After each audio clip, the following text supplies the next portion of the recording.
नमस्कार प्यारे दोस्तों, कैसे हो आप सभी। उम्मीद करती हूँ कि बहुत ज़्यादा अच्छे होंगे और अच्छे से पढ़ाई कर रहे होंगे। दोस्तों मैं आपको बता दूं कि मैं paper first and paper second दोनों पढ़ाती हूँ। और जो नए नए विद्यार्थी हमारे साथ जुड़ रहे हैं उन सभी को मैं बता दूं कि मेरा नाम क्या है। मेरा नाम पूजा कुमारी मीना है और सभी बच्चे मुझे पुल्की मैडम के नाम से पुकारते हैं, क्योंकि पुल्की मुझे प्यार से कहते हैं। पुल्की भी मेरा ही नाम है, ठीक है। तो मैं आपको पेपर फर्स्ट पूरा पढ़ाती हूँ नेट जेआरएफ के लिए, एंड पेपर सेकंड में आपको मनोविज्ञान पढ़ाती हूँ। और साथ में एक महत्वपूर्ण जानकारी ये कि राजस्थान में जो असिस्टेंट प्रोफेसर की वैकेंसी आई है उसके लिए हिंदी साहित्य का हमने कोर्स लॉन्च किया है। पूरे सेकंड फर्स्ट और सेकंड जो पेपर होगा आरपीएससी वाला उसके लिए, मतलब पूरा संपूर्ण हिंदी साहित्य का इतिहास हमने लॉन्च किया, उसके साथ काव्य शास्त्र व्याकरण वगैरह सब कुछ। तो अगर आप उन क्लासेस से जुड़ना चाहते हो तो आपको प्लस की क्लासेस से जुड़ना होगा। पुल्की 10 मेरा रेफरल कोड है। अगर आपको मेरा पढ़ाने का तरीका अच्छा लगता है, अगर आपको मेरे पढ़ाए हुए से क्वेश्चन ठीक होते हैं, अगर आपके ऊपर मतलब आपको मेरे ऊपर भरोसा है, तो आप पेपर फर्स्ट के लिए एंड पेपर सेकंड के लिए और इस असिस्टेंट प्रोफेसर के कोर्स के लिए, या फिर मैं कहूँ कि मैं जितने भी कोर्स लॉन्च कर रही हूँ अनअकैडमी पर, उन सभी के लिए एक ही बार फीस देनी होगी। और जो फीस है उसमें भी 10% का डिस्काउंट मिल जाएगा आपको, आप अगर ये पुल्की 10 कोड को वहां पर इंसर्ट करेंगे तो, ठीक है दोस्तों। एंड एक सबसे इम्पोर्टेंट बात ये कि ऐसा नहीं है कि एक ही टीचर के साथ आप बंध जाते हो। अनअकैडमी के प्लेटफॉर्म पर जितने भी टीचर काम कर रहे हैं नेट कैटेगरी में, उन सभी से भी आप पढ़ सकते हो, चाहे वो इंग्लिश मीडियम के हो चाहे वो हिंदी मीडियम के हो, ठीक है। तो ये सबसे अच्छा आपके सामने मौका है और मैं कहूंगी कि बहुत अच्छा मंच है कि आपको एक साथ इतने सारे टीचर से पढ़ने का मौका दे रहा है, ठीक है दोस्तों। चलो क्लास को स्टार्ट करते हैं। उससे पहले मैं बता दूं कि ये मेरी क्लासेस का टाइमिंग है, ठीक है। तो अभी दिवाली का टाइम चल रहा है तो इसीलिए ये क्लास आपके सामने रिकॉर्डेड आएगी, रिकॉर्डेड क्लास पहुंचेगी। ये प्लस की क्लास होती है मेरी सुबह 6 से 7 बजे, ठीक है। इसके बाद अनअकैडमी पर स्पेशल क्लासेस होती है, मॉर्निंग में पेपर फर्स्ट की एंड इवनिंग में सेकंड पेपर मनोविज्ञान की। अगर मैं यूट्यूब की क्लासेस की बात करूँ तो इसमें टाइमिंग पुराने हिसाब से है। ये क्लास होती है 7 से लेकर 7:30 तक, ठीक है। ये क्लास 7 से 7:30 तक होती है। फिर मनोविज्ञान की क्लास है यूट्यूब पे शाम को। एंड ये हिंदी साहित्य की जो क्लास है वो असिस्टेंट प्रोफेसर का जो कोर्स लॉन्च कर रहे हैं उसी की क्लास है ये, जो यूट्यूब पर फ्री क्लास रहेगी। इसमें हम एमसीक्यूज वगैरह करवाएंगे आपको एंड फुल कॉन्सेप्ट करवाएंगे प्लस क्लासेस में, तो उसके लिए आप जुड़ सकते हो। संडे की अगर मैं आपसे बात करूं तो संडे को होती है बिल्कुल सरप्राइज क्लासेस। कभी कभी हम किसी यूनिट की मैराथन ले आते हैं, कभी कोई इन्फॉर्मेटिव वीडियोज आपके सामने आ जाती है और कभी कभी आपके सामने आ जाती है दोस्तों मोटिवेशनल वीडियो, ठीक है। तो ये सारा मेरी क्लासेस का टाइमिंग है। अगर आप नए स्टूडेंट हो तो इनका स्क्रीनशॉट ले लीजिए। मैं आपसे प्लस क्लासेस की बात कर रही थी, आखिरकार क्या है ये प्लस क्लास। देखिए प्लस क्लास का मतलब ये है कि चाहे किसी भी यूनिट की बात कर लो, पेपर फर्स्ट की चाहे आपका पेपर सेकंड जो भी है उसकी, इसमें होता क्या है कि आपकी जो यूनिट है ना उसको बड़े अच्छे ढंग से करवाया जाता है। अच्छे ढंग का मतलब ये कि वैज्ञानिक तरीके से करवाया जाता है, सिस्टमेटिक तरीके से। अब ये देखिए आपके सामने क्या दिखाई दे रहा है, मेरी प्लस की क्लासेस का ये शेड्यूल है। और यहाँ पर जो क्लास चलती है ना, इनका टाइमिंग बिल्कुल फिक्स होता है, पहले से निर्धारित होता है। इनकी डेट भी पहले से निर्धारित होती है और इनका टॉपिक भी पहले से ही निर्धारित होता है। टीचिंग एप्टीट्यूड की ये क्लास है, ठीक है। इससे पहले 12 क्लासेस हो चुकी थी पार्ट फर्स्ट में, ये पार्ट सेकंड आया है अभी। इससे पहले मैंने एक कोर्स लॉन्च किया था टीचिंग एप्टीट्यूड का, जिसमें 12 क्लासेस हो चुकी है। अभी इसमें हमारी 25 क्लासेस होंगी, ठीक है। जहां से मैंने छोड़ा था टीचिंग एप्टीट्यूड के कोर्स को वहीं से मैं कंप्लीट करवाऊंगी। और प्लस क्लासेस की खासियत ये है कि चाहे कैसी भी परिस्थिति हो क्लास आपके सामने आएगी। तो ये यहाँ पे तरीका है। फ्री वाली क्लासेस का ये होता है कि कभी हम नहीं ले पाते, कभी दूसरा टॉपिक स्टार्ट कर देते, किसी को पूरा नहीं करवा पाते। लेकिन यहाँ पर अगर एक टॉपिक एक यूनिट को स्टार्ट किया तो उसको भली ही भांति पूरा करवाया जाएगा। सिर्फ एक यहाँ पे छुट्टी है 17 तारीख की, क्योंकि उस दिन मैं ट्रेवल करूंगी, ओके। अब देखिए आप, और हर क्लास के बाद डाउट सेशन होते हैं, आपके डाउट क्लियर किए जाते हैं कि कैसे जो भी आपको परेशानी आ रही है पढ़ने में उसको दूर किया जाता है, ठीक है दोस्तों। यहाँ पर हमारी ये यूनिट पूरी तरह खत्म हो जाएगी, क्योंकि इससे पहले 12 क्लासेस हो चुकी है और इन सारी क्लासेस को मिलाकर ये मान लो कि 20 क्लासेस तो हो जाएंगी हमारी आराम से, ठीक है। 20 से ज्यादा ही हो जाएंगी। आप आगे देखते हैं कि ये एमसीक्यू सेशन जो मैंने स्टार्ट किया है पीवाईक्यू, इसमें मैं क्या करूंगी कि टीचिंग एप्टीट्यूड के जितने भी क्वेश्चन मेरे पास है उन क्वेश्चंस को सॉल्व करवाऊंगी यहाँ पर, और इस तरीके से सॉल्व करवाऊंगी कि उसके विकल्प को भी समझने का प्रयास करेंगे, अच्छे से समझेंगे, ताकि आपको कोई डाउट ही ना रहे, आपको कोई परेशानी ही नहीं आए। क्योंकि मेरा जो पढ़ाने का तरीका है वो ये है दोस्तों कि मैं आपको रट्टू तोता ना बनाऊं, मैं आपको रटने के लिए तैयार ना करूं, मैं आपकी समझ को विकसित करूं। क्योंकि जब तक आपकी समझ विकसित नहीं होगी ना, आप क्वेश्चन को नहीं कर पाएंगे। तो ये मेरा तरीका है और ये मेरा प्लस का कोर्स है। तो जो मैंने आपको दिखाया, इस तरीके से प्लस का कोर्स क्रिएट होता है, और ये जो कंप्लीट होता है ना, तो बच्चे का कॉन्फिडेंस लेवल इतना बूस्ट हो जाता है, उसको इतनी अच्छी फीलिंग आती है कि चलो कम से कम इस यूनिट में तो मेरे नंबर फिक्स हो गए। और इसी तरह करके हम पूरे फर्स्ट एंड सेकंड पेपर को आपको कवर करवाते। लास्ट में मेगा क्विज होती है, इसमें हम जांच करते हैं कि बच्चे ने जाना कितना है, बच्चे को कितना ज्ञान प्राप्त हुआ है, या फिर मैं ये समझ सकती हूँ कि बच्चे की समझ कितनी विकसित हुई है। तो दोस्तों ये इसलिए आपके लिए बताया कि आपको पता चले कि आखिरकार प्लस क्लासेस क्या होती है। ओके, अब हम करते हैं अपने क्वेश्चंस को, जो कि आप सभी को पता है कि हम साइकोलॉजी पढ़ रहे हैं। ठीक है, देखिए निम्न में से कौन सा शारीरिक विकास का एक प्रमुख नियम है। देखिए, अगर ये क्वेश्चन मैं आपके साथ लाइव सेशन में करती तो आप सब भी यहाँ पर मिलके कमेंट करते, लेकिन अभी मैं ही सॉल्व करवा रही हूँ तो मैं आपको समझाती चलती हूँ। निम्न में से कौन सा शारीरिक विकास का एक प्रमुख नियम है।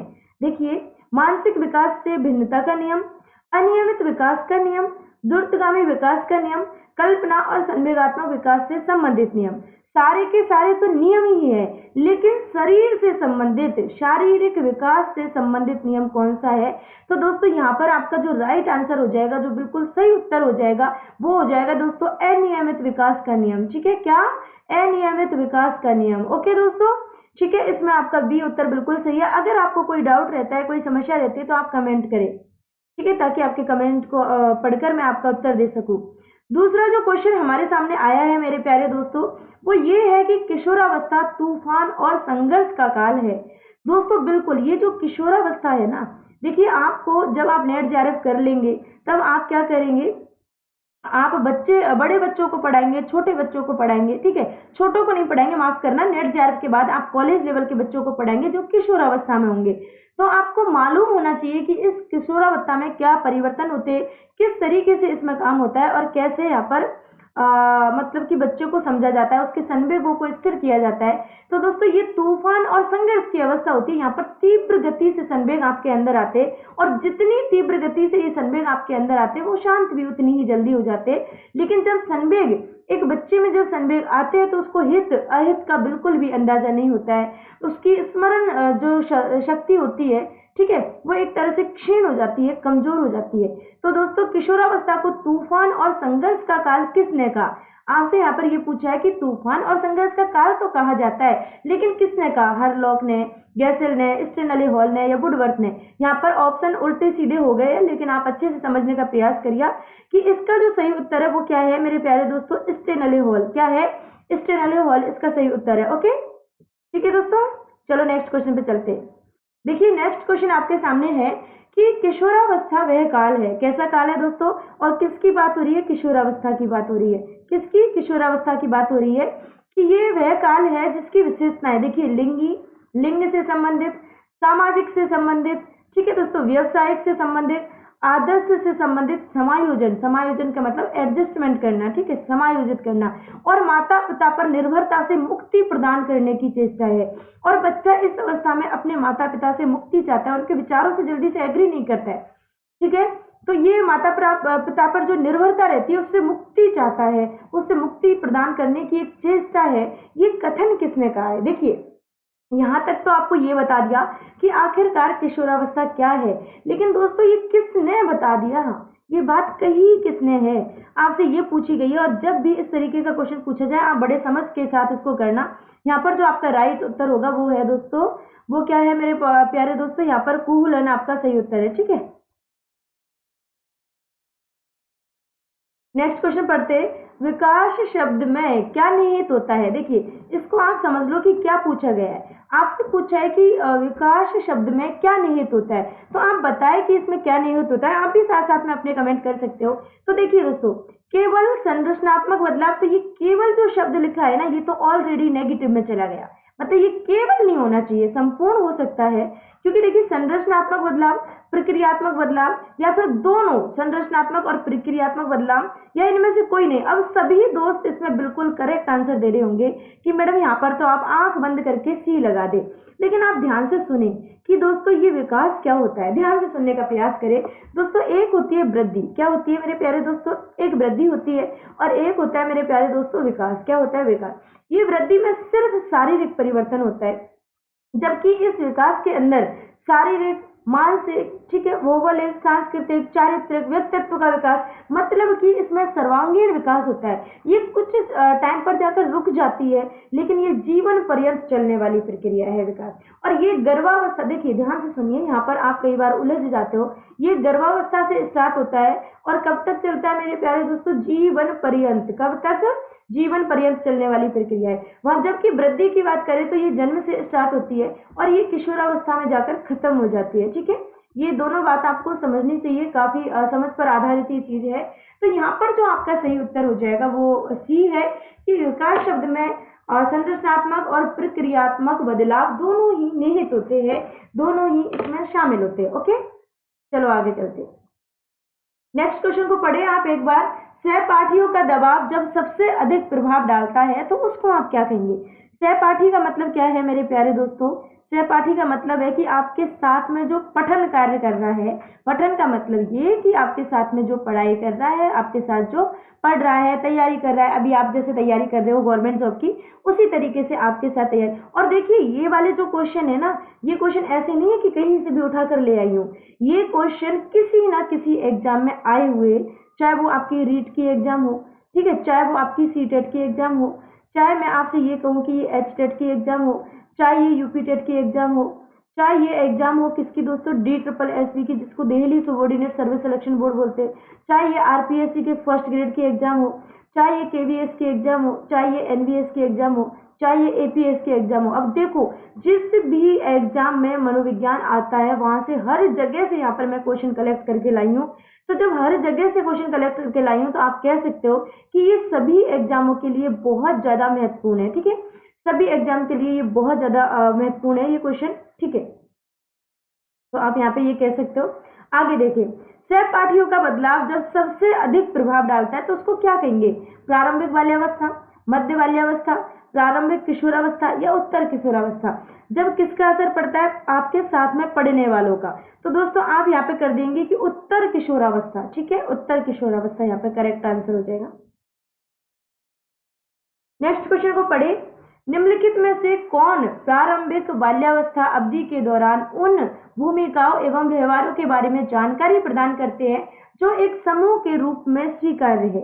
काफी अच्छा ये क्वेश्चन पूछा गया है कि ऐसे कौन कौन से यहाँ पर है, भाई है, बहन है, अध्यापक है, या फिर साथी है, या फिर ये जितने भी विकल्प आपके सामने दिखाई दे रहे, इनमें से ऐसे कौन से जो प्रारंभिक बाल्यावस्था में, कब? जब आप बाल्यावस्था में एंट्री ही किए, जब आपकी बाल्यावस्था स्टार्ट हुई, तब कौन कौन से लोग आपको प्रभावित करते हैं, ठीक है, आपके व्यवहार को, आपकी भूमिकाओं को प्रभावित करते हैं। तो देखिए मैं आपको बता दूं कि ये आपका क्या है, ये आपका घर है। ठीक है, अब घर में कौन कौन लोग हैं जरा बताए? माता है, ठीक है, पिता है, दादाजी है, ठीक है, दादी जी है, आपके भाई भी है, ठीक है, आपकी बहन भी है, ये सारे लोग हैं।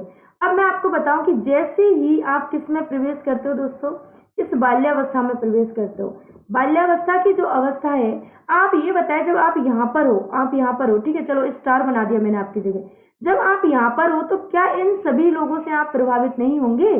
क्या ये सभी लोग मिल करके आपकी बाल्यावस्था में आपकी जो भूमिकाएं हैं, आपके जो व्यवहार है, उनकी जानकारी प्रदान नहीं करेंगे? आपको बताएंगे नहीं कि ये सही है और ये गलत है, इसके साथ रहो, इसके साथ मत रहो? क्या ये लोग ऐसा नहीं कहेंगे? कहते हैं और कहेंगे। ठीक है, अब देखिए यहाँ पर कौन कौन है? माता है, पिता है, दादा है, दादी है, भाई है, बहन है। अगर किसी विकल्प में ये सारे होते तो आपको ये सभी करने थे, लेकिन आपके विकल्प में माता है, पिता है, भाई है और बहन है। ठीक है, लेकिन दादा दादी नहीं है। अगर विकल्प में ये होते तो ये भी करेक्ट होते। तो दोस्तों प्रारंभिक बाल्यावस्था में आपके माता पिता और भाई बहन ये सब आपको बताते हैं, ठीक है, कौन सी गलत चीजें हैं, कौन सी सही चीजें हैं, व्यवहारों के बारे में सभी जानकारियां आपको ये देने का प्रयास करते हैं। नेक्स्ट क्वेश्चन पढ़े, और इसमें क्या पूछा है कि निम्नलिखित में से किस जोड़े का मिलान ठीक नहीं है? अब देखिए जोड़ा तो एक्चुअल में यहाँ पे है नहीं, अच्छा हाँ जोड़ा है, माफ करना जोड़ा है। तो यहाँ पर ये पूछा है कि कौन से जोड़े का मिलान ठीक नहीं, मतलब ठीक हुआ है, माफ करना ठीक हुआ है, मतलब कि कौन सा सही है चारों में से। तो कोई बात नहीं, एक बार हम सभी को पढ़ लेते हैं और उसके बाद बताते हैं। तो देखिए, अच्छा लड़का व लड़की अभिविन्यास अच्छा बनकर कोई स्वीकृति प्राप्त करते हैं। तो ये बात भी बिल्कुल सही है, अच्छा लड़का लड़की दोनों ही अच्छा बनकर स्वीकृति को प्राप्त कर सकते हैं। आगे देखिए, नियम और आदेश अभिविन्यास मानवाधिकारों के मूल्य के आधार पर नैतिक सिद्धांत स्वयं चुने जाते हैं। तो स्वयं नहीं चुने जाते भाई, ये यहाँ पे गलत हो जाएगा। सामाजिक संविदा अभिविन्यास किसी कार्य के भौतिक परिणाम निर्धारित करते हैं कि वे अच्छा होगा कि बुरा होगा। सामाजिक संविदा अविनाश किसी कार्य के भौतिक परिणाम को नहीं करते हैं भाई। ओके, दंड देना और आज्ञा पालन करना अभिन्यास है, वो नियम तय नहीं होते, देखिए किंतु समाज के हित में बदलते जाते हैं, तो नियम तय भी होते हैं। यहाँ पर ये तीनों गलत हो जाएंगे, ए विकल्प सही होगा। ठीक है, यहाँ पर आपका उत्तर हो जाएगा ए विकल्प। आगे चले दोस्तों, ठीक है। तो ये देखिए, मध्य बचपन अवधि की बात की है, मध्य का मतलब बीच में, और इस मध्य से मुझे एक कहानी याद आ रही है कि एक आपका कौन होता है, एक आपका शिक्षक होता है। ठीक है, ध्यान से सुनिए, एक है आपका शिक्षक, दूसरी तरफ यहाँ जाएंगे बीच में, तो यहाँ पर आपका हो गया क्या, पाठ्यक्रम। क्या हो गया दोस्तों, ये आपका पाठ्यक्रम हो गया। और आगे जाएंगे तो एक और आपको मिलता है जिसको आप क्या कहते हो, छात्र कहते हो। अब देखिए, ये टीचर इधर बैठा हुआ है, ये बिल्कुल स्वतंत्र है, ठीक है, ये किसी के ऊपर डिपेंड नहीं है, जबकि ये छात्र है, ये पाठ्यक्रम शिक्षक दोनों के ऊपर क्या है, डिपेंड है, तो इसको हम कहेंगे आश्रित। ठीक है, अब आप कह सकते हो ये आश्रित चर है, ये स्वतंत्र चर है। अब ये कहाँ बैठा हुआ है, बीच में बैठा हुआ है कि नहीं, और बीच को ही कहते हैं हम मध्य। ठीक है, अब जब ये बीच में बैठा है तो बीच को ही मध्य कहते हैं, और इसको हम कह सकते हैं मध्यस्थ चर। क्या, मध्यस्थ चर। और इसी का दूसरा नाम है हस्तक्षेप चर। क्या है, हस्तक्षेप चर इसी का दूसरा नाम है। तो इसीलिए आप कह सकते हो कि ये जो मध्यस्थ और हस्तक्षेप चर है, ये पाठ्यक्रम है, क्योंकि ये बीच में दखल अंदाजी कर रहा है, हस्तक्षेप कर रहा है, बीच में बैठा हुआ है। इसीलिए आपसे पूछा है कि मध्य बचपन की अवधि कौन सी है, इन विकल्प के आधार पर। देखिए, वैसे तो बचपनावस्था, बचपन या बाल्यावस्था की हम बात करते हैं, उसको एक ही बार हम काउंट करने का प्रयास करते हैं, लेकिन यहाँ पर पूछा है कि मध्य बचपन की अवधि कौन सी है। अब आप 2 से 6 को देखेंगे तो ये भी मध्य नहीं है, ये तो पूर्व में आ जाती है। ठीक है, 10 के बाद की देखेंगे तो ये तो बिल्कुल बाद की हो जाती है। जन्म से 2 वर्ष की देखेंगे तो ये तो शिशु शैशव अवस्था होती है। तो यहाँ पर एक ही विकल्प आपको दिख रहा है कि 6 से 11 वर्ष की जो उम्र है वो मध्य बचपन की अवधि में आ जाएगी। ओके दोस्तों, यहाँ पर बी उत्तर आपका बिल्कुल करेक्ट हो जाएगा। आगे चले, देखिए नेक्स्ट क्वेश्चन आपके सामने आ गया है कि निम्नलिखित में से कौन सी पूर्व बाल्यावस्था की विशेषता नहीं है। आपसे कहा गया है कि नहीं है, ठीक है, तो नहीं पर विशेष ध्यान दे। दल समूह में रहने की अवस्था, भाई देखिए पूर्व बाल्यावस्था की जो अवस्था है उसको आप क्या कहते हो, पहले तो ये बताएं। पूर्व बाल्यावस्था की जो अवस्था है या पूर्व बाल्यावस्था है, जिसको आप कह सकते हो कि बाल्यावस्था और शैशव अवस्था के बीच की कड़ी, ठीक है, मतलब बीच की कड़ी के रूप में ये काम करती है। तो यहाँ पर बच्चा दल में नहीं रहता, समूह में नहीं रहता, यहाँ पर ग्रुप में बच्चा रहता ही नहीं है, तो ये डायरेक्ट ही गलत हो गया, और जो गलत है वही आपका उत्तर है। ठीक है, अनुकरण करने की अवस्था होती है, बिल्कुल बहुत ज्यादा चीजों को बच्चा यहाँ पे अनुकरण के द्वारा ही सीखता है, बहुत ज्यादा क्वेश्चन करता है, छोटी छोटी सी चीज देखी तो पूछेगा ये क्या है, ये क्या है दीदी, ये क्या है मम्मी, ये क्या है, ऐसे। ठीक है, खेलने की अवस्था होती है, ये बच्चा इसमें अपने आप ही खेलता रहता है, उसको खेलना बहुत ज्यादा अच्छा लगता है। तो यहाँ पर 3 विकल्प बिल्कुल सही है, लेकिन ए विकल्प है वो गलत है। ओके, और जो गलत है वही आपका उत्तर हो जाएगा। नेक्स्ट क्वेश्चन पढ़े दोस्तों, विकास का अर्थ है, देखिए आपसे अर्थ पूछा है इसका, और आप अच्छे से जानते हो, आप भली भांति जानते हो कि एक ऐसी अवस्था, एक इस तरीके की प्रक्रिया जो जीवन पर्यंत चलती रहती है, और इसमें हमारा शारीरिक, मानसिक, ठीक है, अपना चारित्रिक, संवेगात्मक सभी तरीके का विकास निहित होता है। और ये प्रक्रिया गर्भावस्था से स्टार्ट होकर जीवन पर्यंत चलने वाली प्रक्रिया है। ठीक है, तो यहाँ पर क्या होता है कि आपके जो संचित अनुभव है और आप कितना परिपक्व हुए, इन दोनों के परिवर्तनों को बता सकते हैं। ठीक है, तो पहले हम विकल्प पढ़ लेते हैं क्या कह रही है। देखिए, परिवर्तनों की उत्तरोत्तर श्रृंखला, तो नहीं, ऐसा नहीं है कि उत्तरोत्तर बिल्कुल लास्ट वाली श्रृंखला है तो ये कट जाएगा।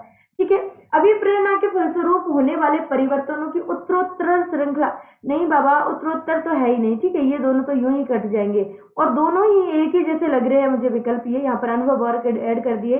देखिए, परिपक्वता एवं अनुभव के फलस्वरूप होने वाले परिवर्तनों की श्रृंखला, क्योंकि ऐसा नहीं है कि ये विकास कोई लास्ट की अवधि में ही थोड़े से टाइम में होता है, ये जीवन पर्यंत, जब से आप अपनी माता के पेट में आए हो तब से लेकर और जब तक आप इस पृथ्वी पर जीवित रहेंगे तब तक आपने जो अनुभव संचित किए हैं, जितना परिपक्व आप हुए हैं, वो सभी विकास में आ जाएगा। तो डी विकल्प यहाँ पे बिल्कुल करेक्ट होगा। ओके, नेक्स्ट क्वेश्चन को पढ़े।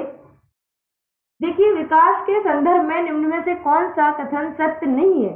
यहाँ पर ये पूछा गया मेरे प्यारे दोस्तों कि कौन सा सही नहीं है, मतलब कि गलत कौन सा है, ये आपसे पूछा गया है। तो देखिए, विकास प्रत्येक अवस्था के अपने खतरे हैं। ठीक है, पहले आप एक काम करिए, चारों विकल्प को पढ़ लीजिए। तो विकास की प्रत्येक अवस्था के अपने खतरे हैं। ओके, विकास उकसाने बढ़ावा देने से नहीं होता है। भाई ये क्या लिखा हुआ है, आप पढ़िए एक बार इसको कि ये क्या लिखा हुआ है कि विकास उकसाने से और बढ़ावा देने से नहीं होता है। भाई अगर आप किसी चीज को बढ़ावा देंगे तो क्यों नहीं होगा, क्यों नहीं आप विकसित होंगे, क्यों नहीं आपकी समझ विकसित होगी। अगर मैं आपको बढ़ावा दूं कि आप बहुत अच्छा कर रहे हो, आप बहुत अच्छा कर रहे हो, करो करो इसी तरीके से करो, तो दोस्तों यहाँ पर ये पॉइंट गलत हो जाएगा और जो गलत है वही हमारा उत्तर होगा। ठीक है, प्रत्येक अवस्था के अपने खतरे इसलिए होते हैं कि बाल्यावस्था में अलग तरीके से बच्चा बिहेव करता है, किशोर अवस्था में आते ही एकदम तीव्र परिवर्तन होते हैं, इसीलिए उसको आंधी अंधड़ की तीव्र परिवर्तन की अवस्था कहा जाता है। ठीक है, विकास सांस्कृतिक परिवर्तनों से प्रभावित होता है, ये सही है, ये वाला भी सही है। विकास की प्रत्येक अवस्था की अपनी विशेषता होती है, ये तीनों विकल्प सही है, लेकिन जो गलत है वो पूछा गया, तो इसीलिए ये आपका उत्तर यहाँ पे हो जाएगा। ओके, मैं उम्मीद करती हूँ कि आप सभी को बहुत अच्छे से समझ में आ रही होंगी सारी चीजें, और आप जब इस वीडियो को देखेंगे तो अच्छा महसूस करेंगे। और आप कमेंट, उस टाइम पे भी आप कमेंट करके बता सकते हो कि आपको कैसा लग रहा है, अगर कोई डाउट है तो वो भी पूछ सकते हो। ठीक है दोस्तों, और मैं आपको बता दूं कि इस सीरीज को मैं YouTube पर इसलिए लेकर आई हूँ ताकि आप सभी प्यारे दोस्तों को पता चले कि मैं अनअकैडमी पर क्या करवा रही हूँ। अनअकैडमी पर जो मेरी फ्री वाली क्लासेस होते हैं, 11,000 क्वेश्चन की जो सीरीज है, इसमें से मैं करीब 800 क्वेश्चन, देखिए ध्यान से सुने, 800 क्वेश्चन मैं वहां पर करवा चुकी हूँ।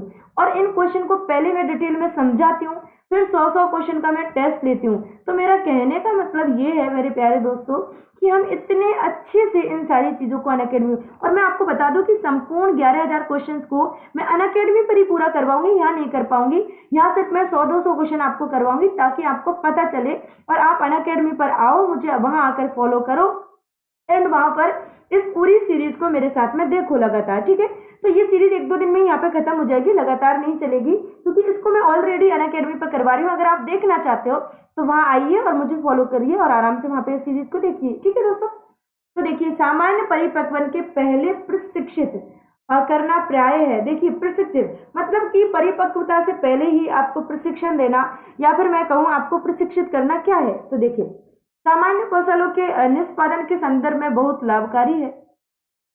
बात तो सही है, लेकिन यहाँ पर पूछा है परिपक्वता के संदर्भ में। ओके, तो ये गलत हो जाएगा, मतलब उतना सटीक नहीं है।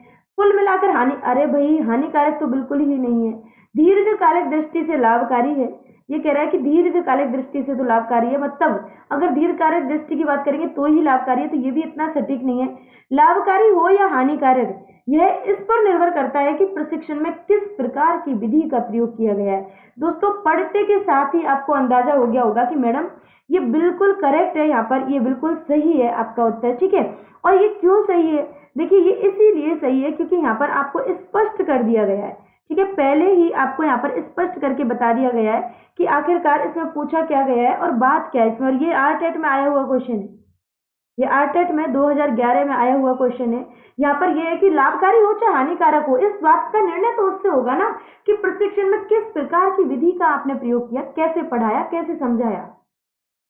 नेक्स्ट क्वेश्चन पढ़े, और लिखा है कि निम्न में से कौन सा कथन सही नहीं है। देखो, इस तरीके के क्वेश्चन आते हैं ना, तो ये हाँ नहीं जो लिखा होता है इस पर आप विशेष ध्यान दिया करो। इस तरीके के क्वेश्चन बहुत ज्यादा पूछे जाते हैं। तो देखो, जो अध्यापक यह विश्वास करता है कि विकास प्रकृति की वजह से होता है, वे अनुभव प्रदान करने को महत्व नहीं देता। अब देखो, ये पूरा सेंटेंस बिल्कुल सही था शुरू से और यहाँ तक। ठीक है, लेकिन जैसे ये नहीं जुड़ा है, ठीक है, 1 मिनट रुकिए, यहाँ पर पूछा है कि जो अध्यापक में यह विश्वास करता है, हाँ बिल्कुल, देखिए, तो ये कह रहा है कि जो अध्यापक यह विश्वास करता है कि विकास प्रकृति की वजह से है, वह ये अनुभव प्रदान करने को महत्व नहीं देता। बिल्कुल बिल्कुल दोस्तों, ये सही है, यहाँ पर ये गलत नहीं है। ठीक है, ये सही है। यहाँ पे आगे देखिए, प्रारंभिक अनुभव महत्वपूर्ण होते हैं और अध्यापक का हस्तक्षेप भी महत्वपूर्ण होता है। बिल्कुल, ये भी यहाँ पर करेक्ट है, ये दोनों विकल्प करेक्ट है।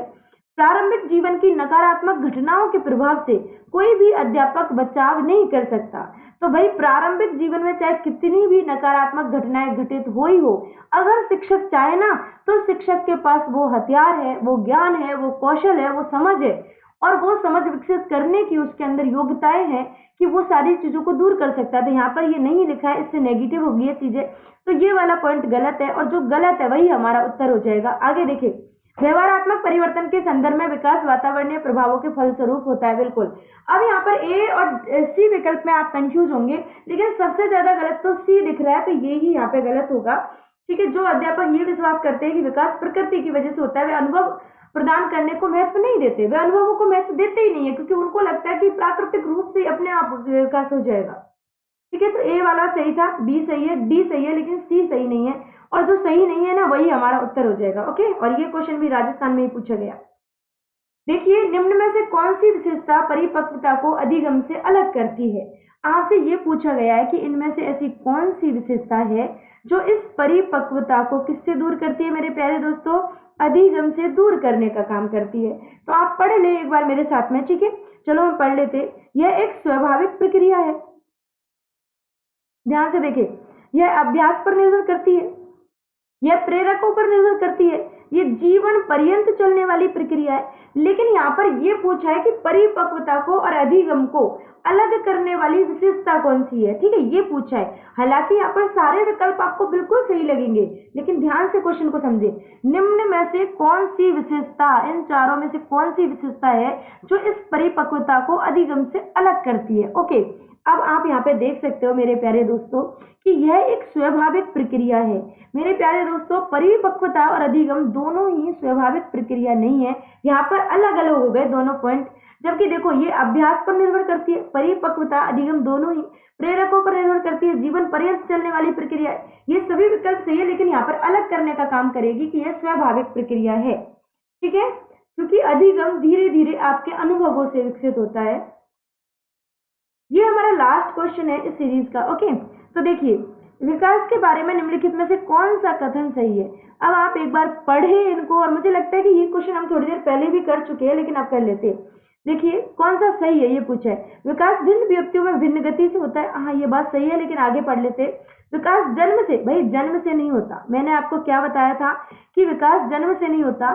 जन्म से किशोरावस्था तक तो क्या होती है मेरे प्यारे दोस्तों? आप कमेंट करके भी मुझे बताना, और मैं भी आपको बता दूं, जन्म से किशोरावस्था तक जो होती है ना, उसको हम वृद्धि कहते हैं। क्या कहते हैं? उसको हम वृद्धि कहते हैं। ओके, विकास जन्म से किशोरावस्था तक आगे की ओर बढ़ता है और फिर पीछे पीछे की ओर। ऐसा कुछ भी नहीं है कि पहले आगे बढ़ेगा और फिर पीछे बढ़ेगा, ऐसा बिल्कुल भी नहीं है।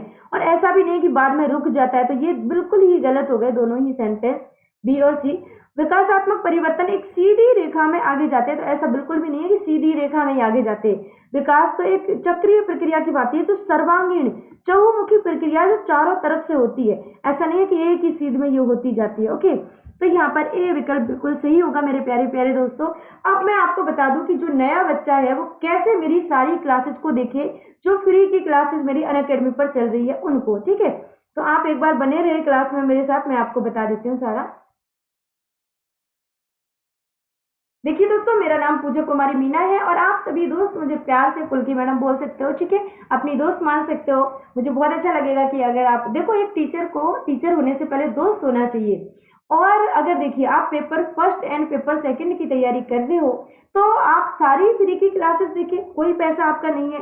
लेकिन आप चाहते हो कि मैडम मेरे पास टाइम नहीं है, या मेरी एज हो रही है, या मुझे जल्दी से सफल होना है, तो आप प्लस की क्लासेस से जुड़े, क्योंकि यहाँ पर सारे टीचर मिलके एक टीम के रूप में काम करके आपके कोर्स को कंप्लीट करवाने में लगे रहते हैं और अच्छी से अच्छी और सही से सही, अच्छे से अच्छा कंटेंट आपके सामने लाते हैं। वही प्रयास मेरा भी है। मैं आपको first paper and second paper दोनों के लिए, और देखो एक पेपर की फीस नहीं है, ये दोनों पेपर की फीस है। अगर आप 12,000 का लेते हो तो 10,000 रुपये फीस है।